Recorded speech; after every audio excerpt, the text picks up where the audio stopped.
Whenever it says recording in progress, it pops up this thing that says, do you want to accept or whatever? I'm like, I wouldn't be here otherwise. Why are you asking?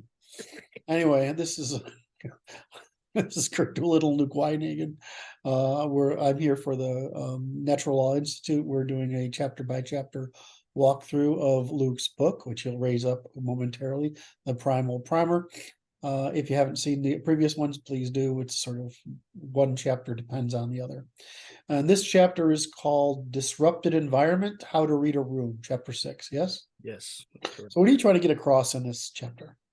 So I and relate just so in the previous chapters you're building up to this, right? Right. Yeah. Every chapter kind of layers on the Right. And so with it, just for refresh, they were the general introduction, then cordage, then I'll be able to do them off the top of my head by the time we're done. Sure. And cordage, then baseline versus anomaly. Baseline anomaly, and this chapter is close to that. And then the next one was shelter. Shelter, correct. And then this and then now we're here. Yeah. Okay. So in baseline anomaly, what were you trying to get people to understand? The baseline anomaly is kind of like the foundational concept of the practice of situational awareness, right? We're developing the ability to quickly assess an environment to create a baseline of expectations for what conditions should exist in that environment. Correct. So that the purpose of that is so that we can recognize when things deviate from those expectations. We can recognize anomalies. Right? Look for things that are odd. Right. Yes. Look for anything that doesn't fit. And this chapter takes that subject further. Is that right? Correct. Yeah. This is sort of how we so we established the concept of the practice of behavior analysis. This is the first step in developing the competency of behavior or of situational awareness. Right. So this is how we start to perform the operation of situational awareness. The first is step this like when I walk in a room and I see what the order of hot chicks are and make sure I don't go for the top one? Is it like that? That's exactly part of what we're focusing on. Okay. I want to make sure I was getting the priority, understanding I needed a metaphor to get it right. Right. Yeah, absolutely. Yeah. So when I was looking at, when I was putting the book together and I was looking at this as part of the sequence of concepts, it started off, I wasn't sure if I was going to do this in a single chapter or two chapters, right? Because there's situational awareness as it applies to our human interactions, where we're doing the behavioral analysis, where we're doing the interaction with other people, where we're doing the threat analysis of the people that we're interacting with or that are in our environment. And then there's the situational awareness as it applies to how we're interacting with that environment itself. You mean most people don't walk into a room with the instinct immediately? So how can I kill everybody in here? That isn't normal. Right. Unfortunately, no. I don't have to think about it. It just happens. Right. How can I kill everybody in here, or how can I avoid or get away from everybody? Yeah, exactly. Right? Where are the exits and how can I kill everybody in here with what's in here? Right. Well, and, one of the things that I'm fighting against in this material is we've been conditioned to not be aware of the potential threat that all the other people in our environments pose to us. We've been conditioned away from that. Well, explain that, because that's part of what I want to drill down on in this chapter. Right. Well, we get reinforced frequently the notions that treat everybody equally. All people are the same. Don't judge people by how they look or how they act or anything like that. That's a constant reinforcement for us as we from kids to adulthood, right? That's just part of the messaging that gets imprinted on us over and over again. And it's a mistake of nuance, that message. I understand the intent behind it, but it's a mistake of nuance, right? So, but the result is we're conditioned to not look at everybody in our environment. And like you said, how do I kill everybody in our environment or get away from them? We don't look at our environments and the people in them as potential threats to us. We just dismiss out of hand. What's wrong with those people? With what people? The people who don't do that. Well, like I said, it's a conditioning thing, right?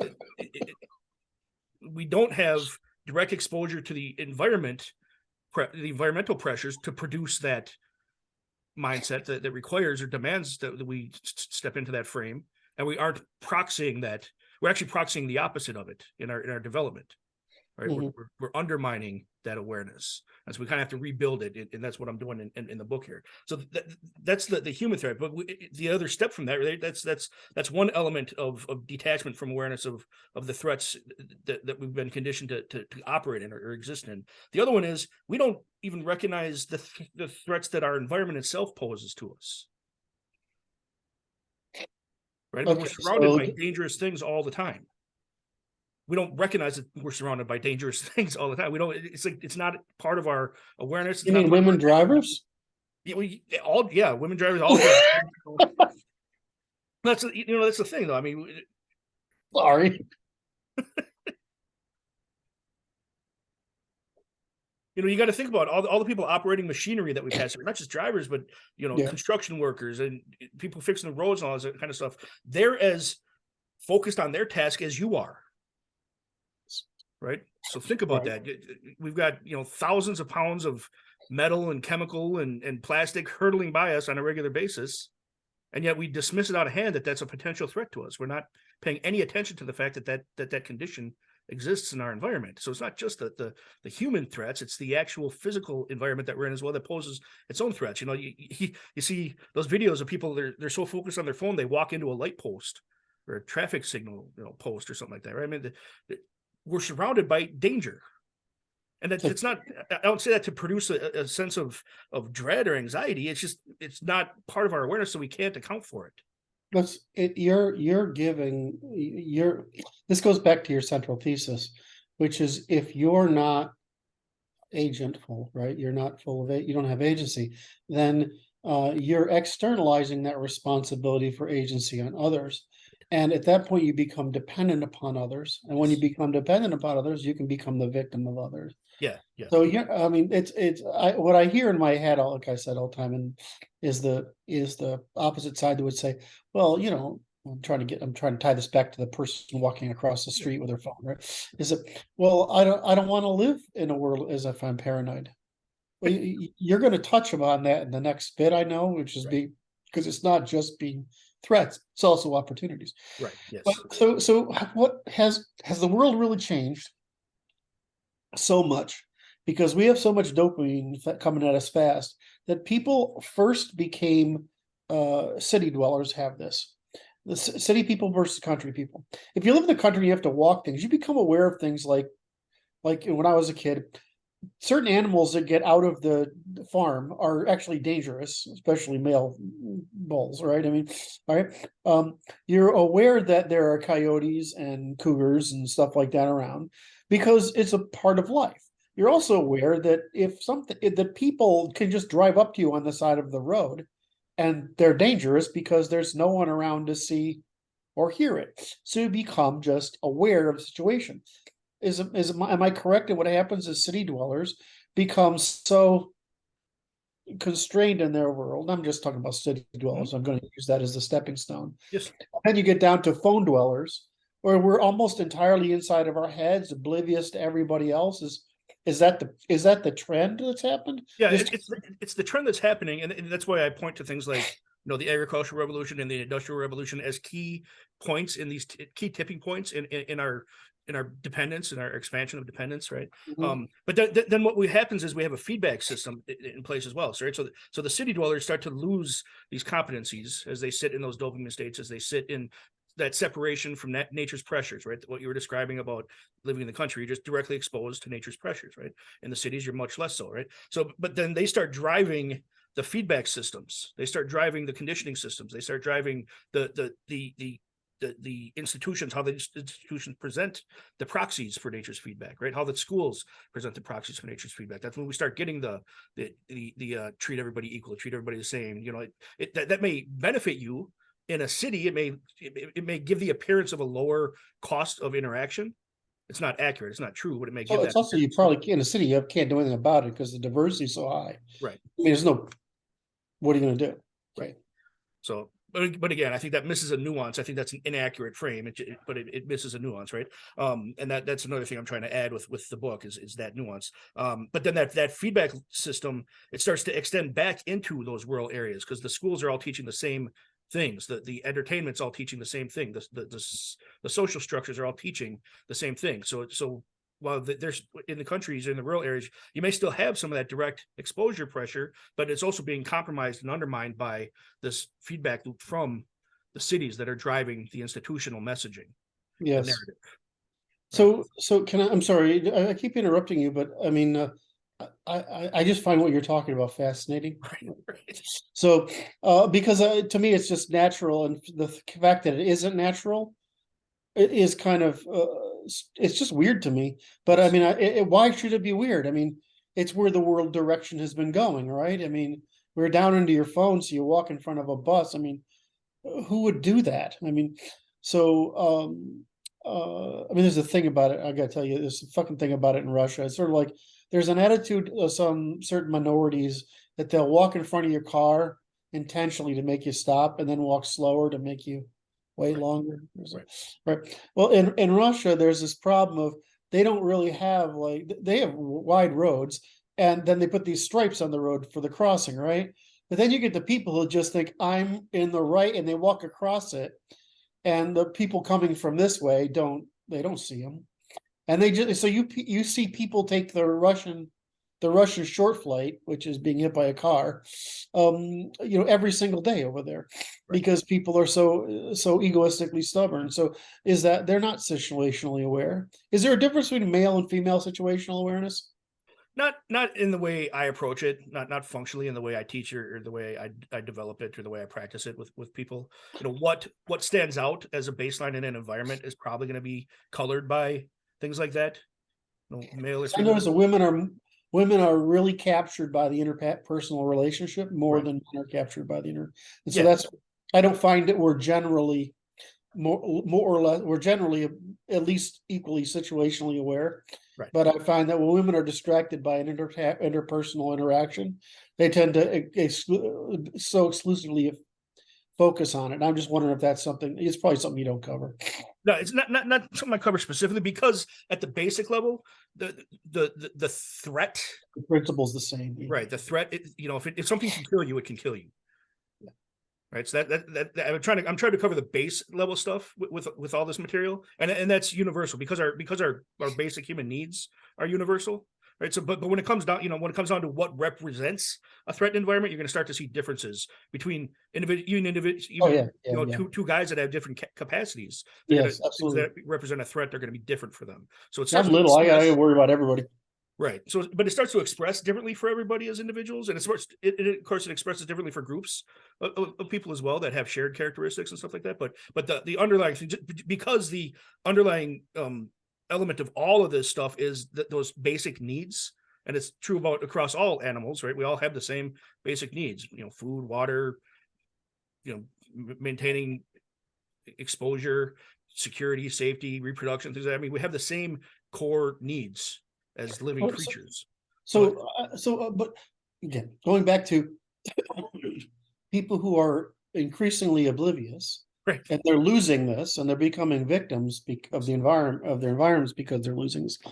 They seem to be pretty addicted to that distraction. Yes. So what do you do about people who are really addicted to that distraction? Or are we all just going to be victims of the people who want to be victims? To some degree, yeah. I mean, until we have effective proxies in place to account for this. One of the reasons I use the gym example so frequently is because we can see that dynamic in play between, you look at the West and you see obesity on the rise, and yet we also see solutions for obesity increasing. We see, more and more gyms opening up. We see more and more diet programs available to people, more and more services available to people. I'm trying to get fat enough so I can play Cartman on a live South Park. Right, exactly. But that'd be funny, by the way, seeing you as Cartman. But I threw him off. I'm starting to picture you as Cartman, demanding people respect your authority and stuff. It's hilarious. It's a good thing. But just like we recognize that in order for our bodies to be optimally expressed, we have to apply those pressures that we get from the gym and dieting, so that we have to create a proxy for nature in the form of a gym and the trainer and the diets and stuff like that. We're going to end up having to do the same thing for all of these other systems that aren't currently expressing optimally, and nobody's done that yet. We don't have those proxies in place. We keep destroying those proxies actually. And so what I'm trying to do is get started, with reintroduction of those proxies. That's what all of the stuff I'm teaching is. It's just proxies for nature's pressures. Right. All of the core human competence stuff that I teach, that's all it is. Right. And just like you may never need to do, a 300-400 pound deadlift in real life. You may need to never run a 4 or 5 minute mile in real life and in some real situation where your life depends on it. Your body still needs you to be capable of things like that. Right. That's I think the issue. Yeah. Is your body evolved to be in that degree of fitness, and it needs you to be there. Right. And so did our cognitive development works the same way. We need pressures on our cognition in order for it to optimally express. Same thing with our emotions. In order for us to develop emotional regulation, we need some external emotional pressure on us. We're not doing a good job of that right now. Same thing with our perceptual awareness. Our limbic fitness is what I call it, right? We don't have pressures being applied. We're actually separating ourselves further and further from those pressures, and our dysfunctions are emerging because of that. Just like our physical dysfunctions emerge when we don't have the physical pressures being put on us, right? So that's really my goal here, is to discover and reintroduce proxies for nature's pressure to optimize the traits, the conditions, the mental, the emotional, and the perceptual fitness, right? Is what I'm working on. I'm working on training for those things. So okay, so you've got this chapter broken into 2 basic sections. What are they? Yeah. So the disrupted environment, and I'm talking about in here, I'm talking about atmospherics, which is the general concept, the overall concept. It's a inside baseball term, right? It's a technical term we use in the field of situational awareness. It's called atmospherics, and it's a study of shifts in the atmosphere, the environment around you. What is the feel? What is the context? What is the state of the environment around you? The overall tone or feel that you find yourself in. It's important because an environment has a baseline, and the atmospherics under normal conditions will align with that baseline. The atmosphere will match the baseline of that environment, right? We want to be aware of that so that we recognize when there's a shift away from an atmospheric shift away from that baseline, right? And that's what we actually call those kind of changes. I'm introducing some vocabulary in this section as well, right? I'm doing a lot of that throughout the book just for the purpose of consistency. But we call those changes atmospheric shifts. And that's what we're looking at. That's why we want the atmospherics on our radar, so that we can recognize those atmospheric shifts, right? And again, just to go back to, it's not just about threats. We want to recognize atmospheric shifts, even in ideal conditions, because what is the environment presenting as far as resources? What is the environment presenting as far as opportunities, right? What are the positive and negative things that are impacting the environment, and how do they impact me? Right. So we want to be aware of all of it all the time for that kind of reason, right? We want to be reading the room, as they say, the colloquial is being able to read the room. So going back to our baseline versus anomaly stuff, right? We atmospherics is like the first level of the baseline versus anomaly analysis. It's the broad view. It's the widest view you're going to get in your establishment of baseline versus anomaly, right? You're not looking at any individual person. You're not looking at any individual behavior. You're not looking at any individual cue. You're looking at the environment as a whole, and you're assessing that environment. And that's the process we call atmospherics, or the awareness that we call atmospherics. So you got operation. I mean, I know what you're saying because I do it. So when I go into a place, what do you mean? But how do you operationalize that? I mean, you've made the clear association between, you call atmosphere and environment, all right? Yes. So you've made this atmospheric association, that makes sense. So, but what's the process you do? I mean, if I walk into a room, say, what's the process I should use? You're saying you should, but I'm having like, well, what is this? What does that mean? Right, and that's what we're going into next. All right. So when we're considering atmospherics, what we're incorporating all of the individual and group indicators that exist in the room. So we're looking at biometrics, kinesics, haptics, proxemics, right? How people are expressing themselves in the space, how people are moving around each other, how people are interacting with each other. But we're also adding to those signals, we're also incorporating the environment itself, such as what kind of iconography exists in the space, right? Is there graffiti all over the place? Is there signs? Are we in a store? So there's signs all over the place, advertisement, price signals. Are there, are we in a school environment? So we expect to see, the school flag or school motto somewhere, and the Is school it decorated properly in French provincial? right, exactly. What are the noise levels of the environment that we're in? That's part of the atmospherics. Is it a library? You can recognize the baseline atmospherics of a library. It's a quiet space, right? That's very different from the baseline atmospherics of a stadium in the middle of a game. It's a very loud place, right? So noise levels is part of the atmospherics. Activity levels in the space is part of atmospherics, right? And then the level of order or disorder is also a big part of the atmospherics in the space. So what we're doing is, instead of focusing on instead of focusing on any of the trees, we're examining the forest. We're identifying the state of the forest.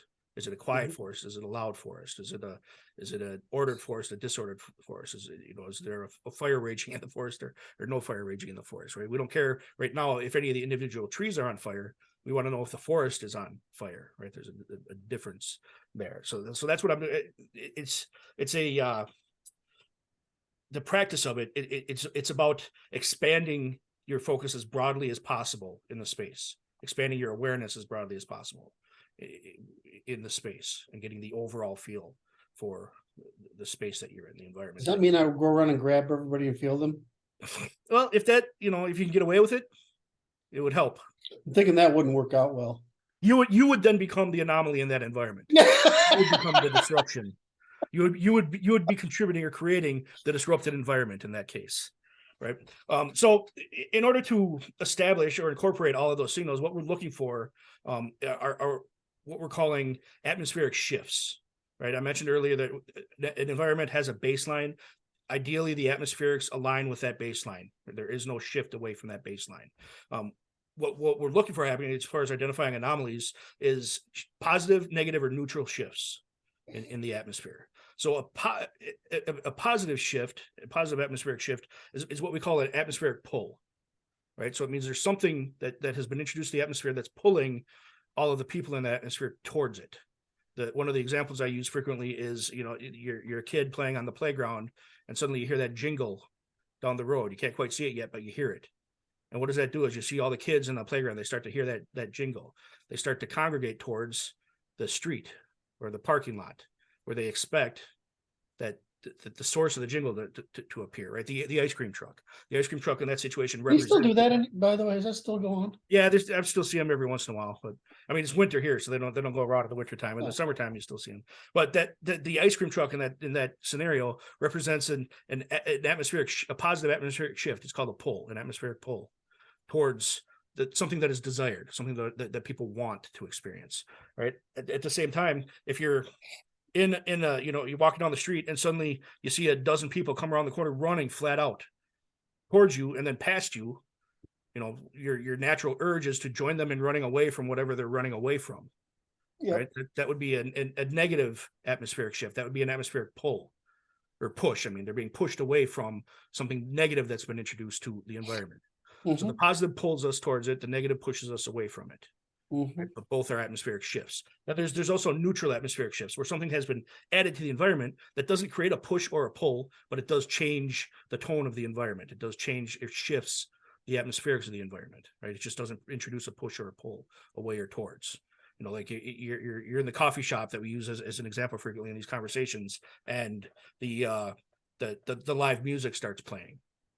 It doesn't necessarily pull you towards the stage. It doesn't push you away, depending on the music and your preferences, right? It doesn't push you away from the stage, but it does change the atmospherics of that environment, right? So that would be a neutral atmospheric shift, right?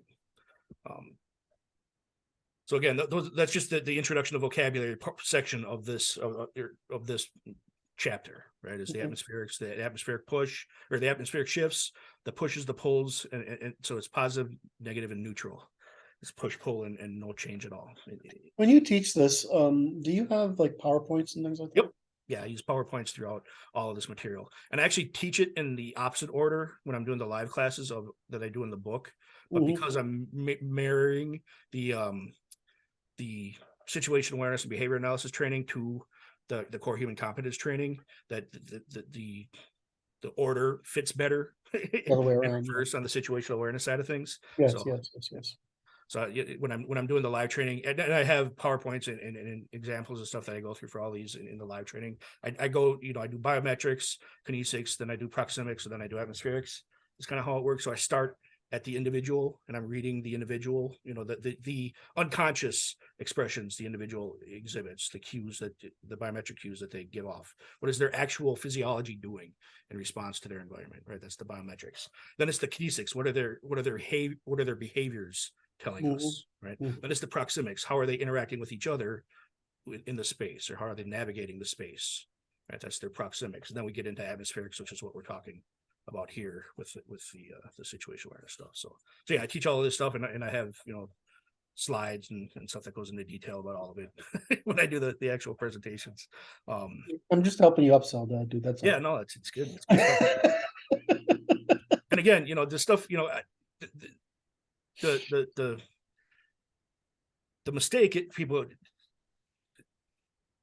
fall into when they first get exposed to this stuff is they think about it exclusively about threats. That's one of my big pushes throughout all this stuff is, yeah, we want threats is a hugely important element to this. I don't want to downplay that either. Threats is a big part of why we learn this stuff and why this stuff stuck with us, and how it became part of being human is because threat assessment, threat awareness was the way to survive, to reproduce, and make more humans, right? We wouldn't be here without threat assessments. But this stuff is also very applicable to taking advantage of opportunities, to how well we cooperate with each other, how we leverage interactions with each other, things like that. I mean, we want to be able to read the room. We want to be able to read. Yeah, I always saw it as threat. Of course, I didn't learn it this way, but I always thought it as risks and benefits, or threats and opportunities. Yeah. I don't, we didn't learn it as a negative. It was right, like, yeah. And unfortunately, when this stuff is so completely off your radar, when you are that person that's not been exposed to any of this, when you are that person with your head in the phone, it can land really hard as a exclusively about threats type of training. well, what I would anticipate a thing is, we like being selfish, and if I can do that, I can be as selfish as possible. Right. And not only that, when my attention is here, I'm preventing you from interacting with me. Right. Which is being more selfish. Right. So I'm like, well, yeah, you're being selfish, but as you continue being selfish, you're becoming more dependent, and then more vulnerable, and more the victim. So I mean, it's not that you shouldn't enjoy your little phone thing, but I mean, maybe when you're walking around in public, you should be listening to music and watching what the hell's going on around you, rather than obsessed about what Mary's posted on fucking Pinterest.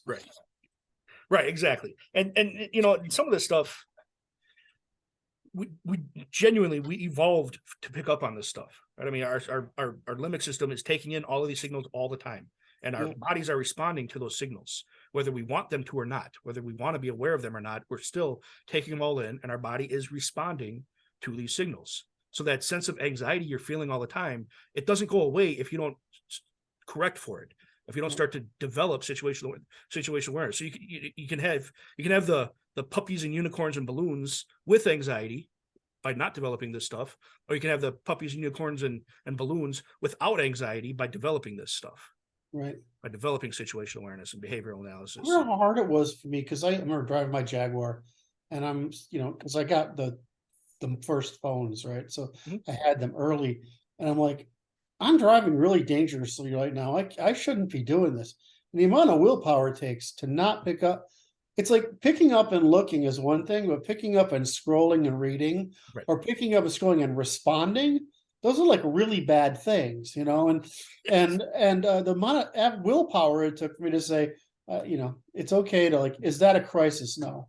Right. Is that a crisis? No. It just took a lot of effort. Yeah. It's funny because I've always been very good about not doing anything with my phone while I'm driving or anything like that. And there's been times when it drove my wife nuts. She's like, "How can you do that? How can you just ignore it?" I'm like, not a single person's life is on the line by being able to reach me or not. Right. Yes. I'm not a surgeon where they're waiting Yes. on me in the room and I have to give them direction to keep somebody alive until I can get there. I'm not a midwife who's, trying to get to a birth on time and I have to provide direction while I get there. Not a single life is in danger of me answering or not answering the phone. And I change that by answering the phone. Well, that depends on the sphere of your responsibility. If you're a fan, like, I run $100 million company, right? So I mean, there's like fucking shit going on all over the place. And the real problem there is the same. It's a similar thing, but you're actually worried about stuff going sideways. Right. It's not because someone's going to die. It's that the cost of pulling over and answering this right now is cheaper than the cost of these freaking morons running away with this really good idea, right, and creating a fucking catastrophe, or me not resolving a dispute and people getting angry with one another. So the problem, you have to take care of those, but you don't have to take care of those by doing it while you can pull over. You right, can go, exactly. You pull over, exactly. Yeah, because I don't like split attention. But anyways, the collective mood section of the book, that what I'm really getting at there is just reminding people that these are instincts, right? Your gut, your it's your instinct. Is the right answer. Yeah, your intuition. That's the word I was reaching for. It's there for a reason, and it developed for a reason. It's not just this. It's not like some weird appendage that we have for that doesn't serve a purpose. I mean, the reason you're here is because your ancestors paid attention to the signals in their environment well enough to survive that environment, so they could make you, so they could get you to be here, right? So the humans that picked up on signals in their environment survived, where the humans that didn't. Right? So that these things evolve for a purpose, to keep you alive. They're running all the time. They're picking up on stuff that even your brain's not aware of. Right? It's just the signals are coming in constantly. Right? And it's all of that's having an impact on you. So are you a victim to those signals, or are you the actor of those signals? Are you reacting or responding? Right? It's the distinction there. And that's where the survival needs section comes in, is where I start really getting into that. Right? It's your ancestors are your ancestors because they're the ones that could read their environment and leverage what that environment was telling them, good, bad, ugly, whatever. They were the ones that could tap in to the signals the environment was giving off, right? Your dependents will say the same thing of you if you can read your environments. They won't if you don't. Yes. Okay. Right. So that's the survival needs of this, right? We have intuition, we have a gut, we have the ability to read the room because it's essential to our survival, even now. You can't think of it's like a great opportunity to insert some bit of nonsense in there, and I'm just going to let it go because everyone I think of is so bad I can't say it. Right. So let's just move on. Right. And that's when I go back into, just revisiting in the next section about how atmospherics relate to baselines, right? And because we're constantly getting those inputs, we're constantly getting those signals, those cues from our environments, we want to start connecting our conscious processes to our intuition to improve the fidelity of our intuition. Yeah, I would need to, let's keep it. I know what you mean. I think that saying that is a little abstract. What would you give me an example of? Well, like we've been talking about, you when you're walking on the street with your face in your phone, all of those inputs are still coming in. Your peripheral vision is still working. Your hearing is still working. Your tactile senses are still working. You can feel temperature changes, things like that. So you're still receiving all of that information, but you're dismissing it by putting your focus onto the device or whatever it is that has your attention captured. So you're not able to effectively process any of those signals. You're receiving them, you're not processing them. You're not adding them to your ability to effectively navigate that environment, right? What we want to do is we want to shift our awareness to those signals coming in, at least partially shift our awareness to those signals coming in, so that we can add those signals, that feedback from our environment, to our ability to effectively navigate that environment. So you're saying we can either try to focus a little less, or we can try to balance our focus with our situational awareness. Yes.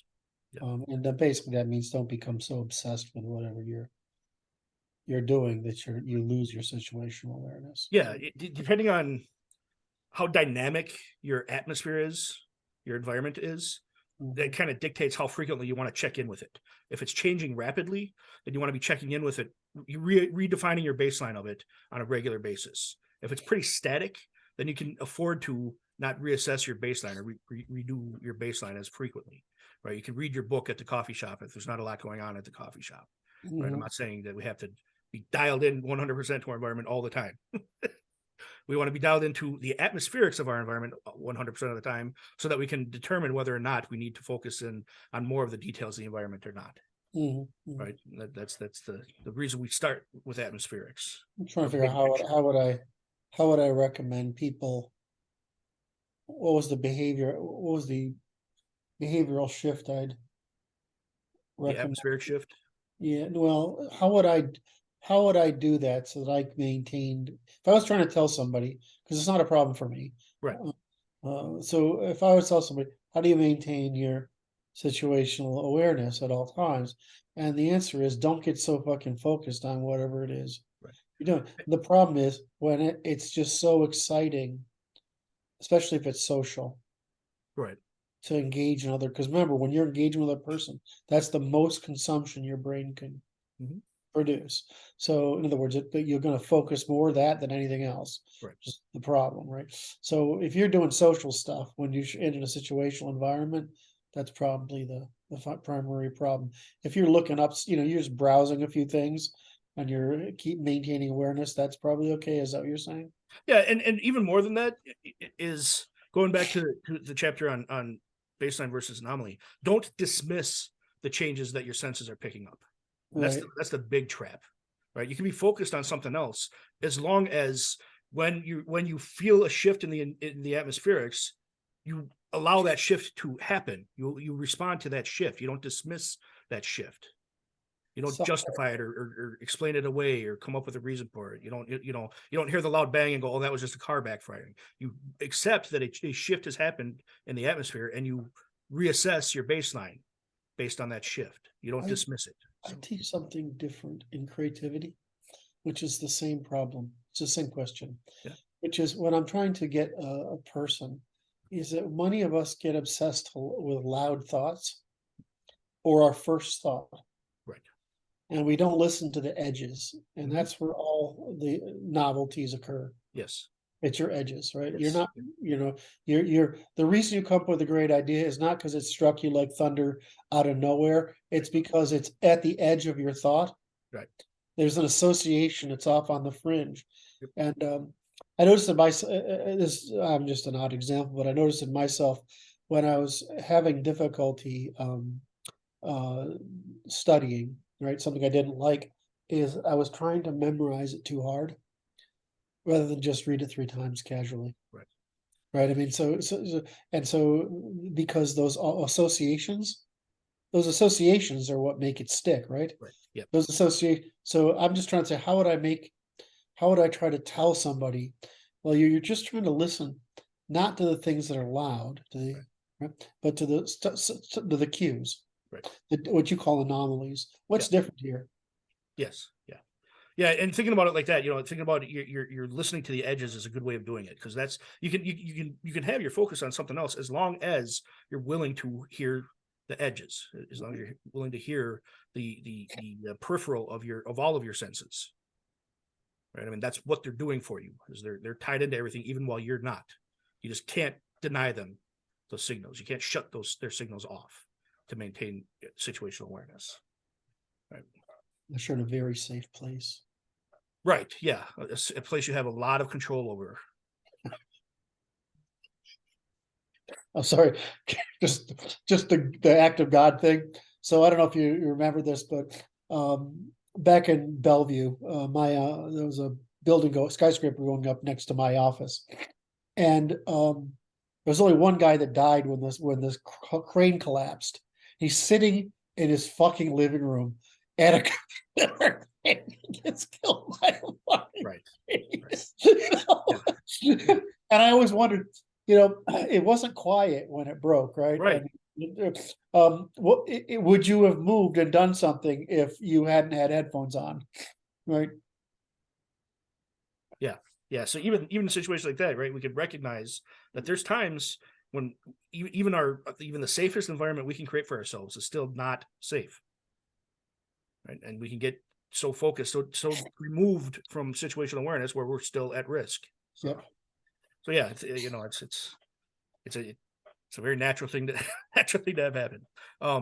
One of the phrases or sayings I use on a regular basis when I'm talking to people about this stuff is everybody, they want to be able to trust their gut, right? And I agree, you want to be able to trust your gut. My recommendation is that you train your gut so that you can trust your gut, right? Right now, people want to be able to trust. Get used to listening to the edges. Right. Yeah, exactly. Get used to listening to the edges, develop the awareness so that your gut is a believable source, is a trustworthy source of information for you. Then yeah, trust your gut. Right. Another way I describe it is, picking up on the mood of a room or a place. Right. I bring this one up because this is where I think it helps people shift out of the threat assessment. Right. Picking up on the mood. It could be, picking up on, is somebody in a bad mood in the space, and it's not the appropriate time to crack a joke, or it might be the appropriate time to crack a joke, right? I mean, that's how we pick up on signals like that, is reading the room. Demand for that's what happens, is our demand for interaction, attention, stimulation overrides. Right. And so you're not being sufficiently aware. Yeah. So the stuff that I'm talking about in a lot of this book, it just contributes to being a more effective communicator. Right, because you're developing the ability, you're enhancing your ability to read the people, to read the spaces you're in, and to adjust and adapt what you're communicating and how you're communicating in response to being able to read the room. Mm-hmm. Right? And we're all exposed to atmospherics every day. One of the other examples I use with people is, there's a bunch of guys or girls or whatever in the break room at their job, and they're cracking jokes and they're hamming it up and things like that. Then the boss walks in the room. Is that a threat or a risk that entered the room? Not usually, but it definitely changes the atmospherics of the room. The behavior of everybody in that space will often change based on that new element entering the space. I'm hyper gregarious, so I have an allergic reaction to those things. Right. So yeah. I immediately try to engage whoever came in to break, because the stress, it bothers me. Right. That stress bothers me. So I'm usually the first one. Hey, how are you? We're just doing no work here at all. We just, Right. But you're trying to remove the stress anyway. Right. Yeah.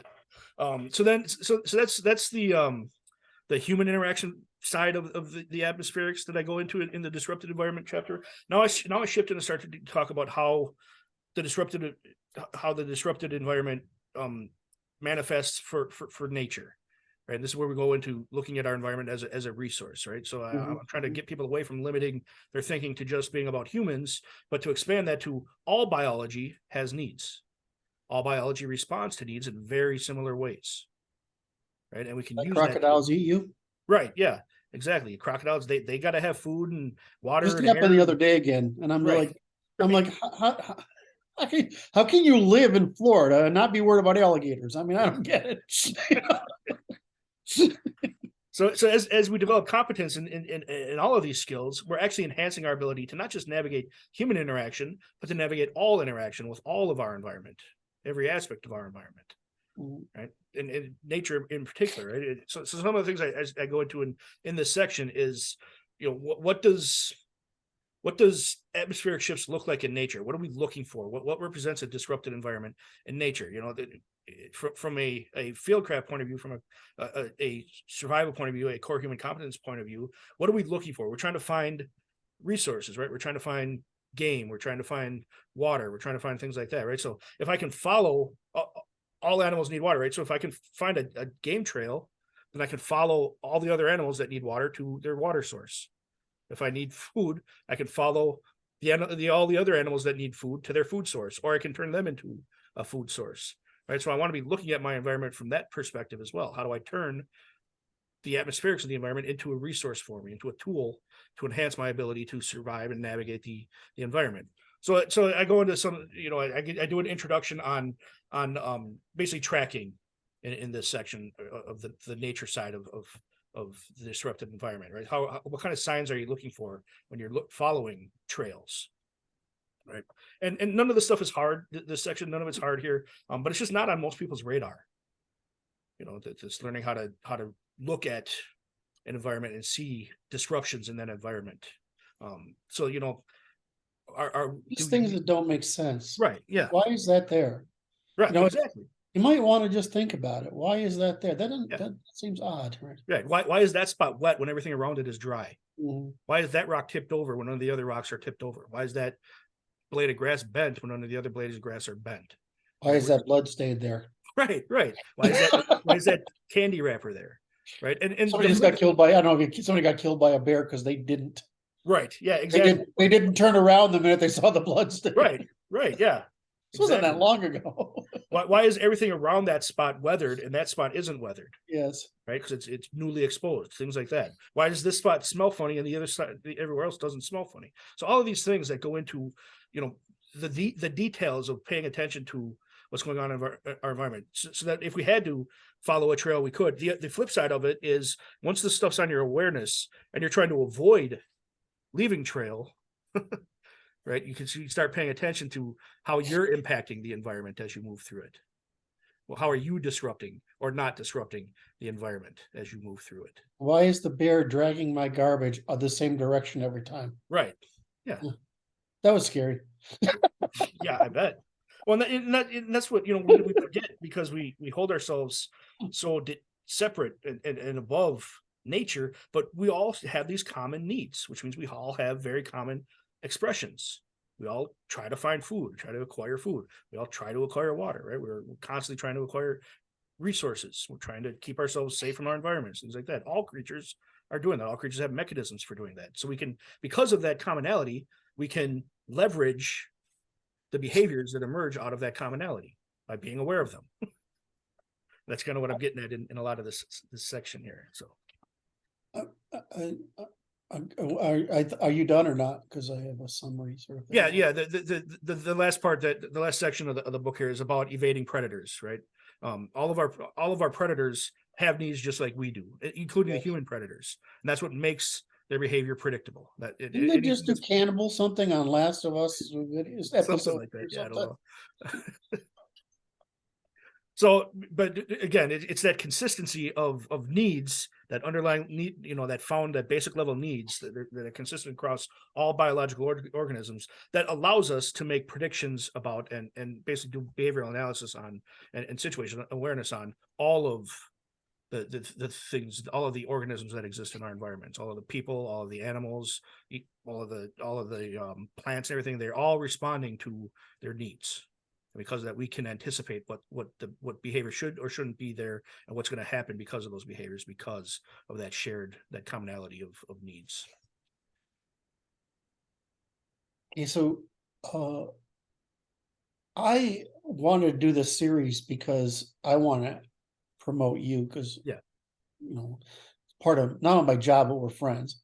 But I have learned quite a bit out of this, and one of the weird things is I know I'm hyper confident, but I didn't, until you've sort of covered this, I didn't realize all the stuff that I learned as a kid that is I just took for granted. Yes. Right. You take all this stuff for granted and you say, well, yeah, but I lived in, in the countryside, right? I lived in a rural area. And so you do all those things because, frankly, it's the only form of entertainment when there's only 3 channels of television and 2 of them are fuzzy, right? So you do all those things. And I'm just like, well, is that where this, and I say, so if that's where my confidence comes from, does that mean Luke is right? And I'm like, well, yeah, it means Luke is right. I mean, it's just disturbing that it isn't. In other words, I'm finally coming to terms with what you saw, with what we've lost. I'm finally getting there, and it's actually terrifying me. Yes. because I just take, we all do this, right? We take what I feel I must be normal. Well, in my case, I don't think I'm normal, but in many ways, you think you're normal, right? Right. So everybody must know these same basics as I do. Mhm. Everybody must have the same situational awareness I do.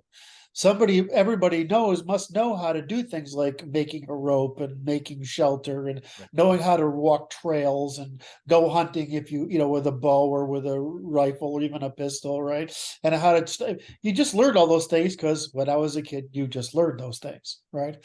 Right. You know how to walk 2.5 miles to school and back if you have to, because nobody's going to take you otherwise. So you Right. might as well get going. You know all these things and you become used to adversity. Yes. And what you're really, if I think about that is why do these young kids seem so dumb to me? Right. I remember my grandparents thinking, well, you're overconfident. Well, I'm not overconfident. We're just wealthier than you were. Right. I mean, I remember saying that. Right. That caused some wheels to spin. Right. So my risks are lower. But if you look at some of these people I meet today and they don't seem to grasp the world. Right. Yeah. And so what you're saying is they've actually become sufficiently disconnected from it that they're not just dependent, they're actually victims. Yes. Yes. That exactly. I know I'm thick, but I would just want to communicate to you and the audience. Yeah. I'm eventually getting it here. Yeah. No, that's what kind of started landing on my radar. Was it's not, that the very first chapter in the book, the very first sentence of the book, the intro, the title of the chapter is how we failed you. They're victims of a foundation that we've allowed to erode. Right. And the only way to the only way to fix that is to rebuild that foundation. Now I'm sad. Well, hopefully the other side of this coin that's dropping is you recognize that I have solutions as well, not just I've identified. No, I know that. But still, I read the book, but until we're talked about it, and maybe it's one thing to read something and say, I understand, because I think of it more like, what is the author trying to get across here? Right. Yeah. And how should, what are the objections and what are the confidences that you're going to get out of this? Right. I mean, I get that, but I didn't sit here and internalize it and think about, well, okay, I did an intellectual read of your book. Now I just, now go through it. I'm having a personal experience of what you're trying to go through, and it's helping me understand it. And it's helping you understand why you saw the severity of this issue. Yeah. Well, and, I was fortunate just because of the way I've done life. I'm in a unique position where I have, I'm a Gen Xer, right? But I've got kids that are really spaced out. So, I mean, my daughter's a millennial. My son is a Gen Z. I've got kids now that are Generation Alpha, right? And so I've been able to not just from a distance see this shift happening and this dynamic and this phenomenon of the separation, this loss occur. I've been able to engage with it through just interacting with my kids, interacting with their peers, interacting with the culture that they are engaged in and immersed in, right? The school and the activities and all that kind of stuff, all of these influences. So for me, it's not just an intellectual observation. It's an experienced process because I'm engaged in my kids' activities, because I'm engaged with my children's peers and have been throughout their life. So I've been a parent of now three different separate generations, and I've added to that my own experiences, and I can see this just degradation with each iteration of people, that we're losing more and more of this stuff, and then I'm watching these dysfunctions that are increasing at the same rate of loss of these competencies. And so it's like, okay, maybe there's something there connecting those two. And that's what got me digging on this stuff. And a lot of people don't have kids spread out like that. So, for them, it's other people also don't have your basic skill set, which is, right. You're giving people what sounds like personal advice here, but situational awareness is your business. So, yes. So, I was thinking interesting of, I listened to there's a new book coming out by a woman in the UK, and I don't know, she's an anti-progressive feminist, I guess you call her. And she's saying, well, she started out with, the pill, we talk about transhumanism, but the pill is the first thing we've invented that is transhuman, right? That's given us control of something rather than cured something that went wrong. That's funny. And she builds back to the questions about women voting and women in the workforce as the Industrial Revolution came in. What you notice really clearly about those examples is the family was still the primary focus of policy. You're trying to make everybody, regardless of the background, create a healthy, productive, right, nuclear family, right? So intergenerational family that produce people for a high trust society. So what I see is feminism isn't, it's the switch to individualism in the 60s, right, which was forced on us really, and away from family as the objective of policy and institutions, not the individual, the family. The individual has to have freedom in order to make a family, right? But it's not that whole thing. And so I just look at this and I'm like, God damn, we did pretty well through about 1960. Yep. And it just goes absolutely haywire after that. Yeah. I look at the pill as being a hard separation from nature's pressure, and then we didn't introduce any kind of proxy to accommodate for that hard separation. We stopped doing full accounting. Prior to that, we still had, the family was functioning as a proxy for nature's pressure on the reproductive side, right? But then the pill hit, and that was a hard separation from. I mean, isn't that, well, that's my whole argument is that the post-war period is just take the collapse of empires, which is the first two world wars, right?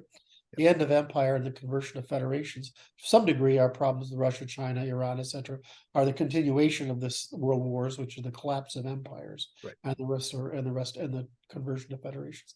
But then, what you see happening is this pursuit of individualism that has led to this this idea that the individual is more important than the family. In other words, the family is the first productive institution. And I just go back and I say, well, we all we did during that, all those fantasies are claiming, which is I say all the time, it's denial of the laws of nature, scarcity, denial of behavioral laws, self-interest, right, reciprocity, amorality, right, reciprocity, etc., and the denial of evolutionary pressures, which is the various variations between the groups and the genetic load accumulating in the lower classes, and lastly, the one that the postmoderns attack, which is truth itself. Right. So I mean, all these things are denials to separate us from nature. Yeah. Now, hadn't connected. I know you like to rub it in because you're smarter than I am about a lot of this stuff, but it's okay. And I want to make sure the audience knows that I accept that you're smarter than I am about this stuff. So what you're saying is no, this is the foundation of the separation from nature. We got to go start back here. Yeah. I'm always worried about, well, we've separated from nature's pressures. Right. And so I'm worried about the political side. But what you're saying is that we have to actually make people human again. Yes. Yeah. Unfortunately. Yes. That's exactly what I'm saying. Yeah. We've stopped being human. And you can't be. No. Well, you can, but it's like stopping breathing. Yes. It just takes you longer to die. Yes. Yeah. Okay. All right. Well, anything else you want to add for this? No, that covers it. I guess the only thing, just to riff off of what you just described and articulated, we've taken the individual to the point now where they take for granted that the environment exists, right? Right now, we're such individuals that the entire environment exists to serve us as the individual. Yes. And so I don't have a reason to pay attention to it. It's there to serve me. Right. It's there to respond to my whims. I don't need to be aware of it at all, and that's the problem I'm correcting here. There's no perpetual motion machine. Right. We have to keep going. Right. Yeah, exactly. So yeah, that's exactly what I'm aiming at here. So we can have your book again. Show your book again. Yeah, absolutely. The Primal Primer, right? And I have forgot to paste the links at the bottom of the past two videos, and I'll go back through and do that. All right. Well, thank you. I really enjoyed this. I enjoy these talks. Yeah, absolutely. I hope the audience, I get a lot out of them. I hope the audience does too. Well, yeah, me too. I appreciate you taking the time to go through it. So, all right. Thank you very much. Yep. Take care.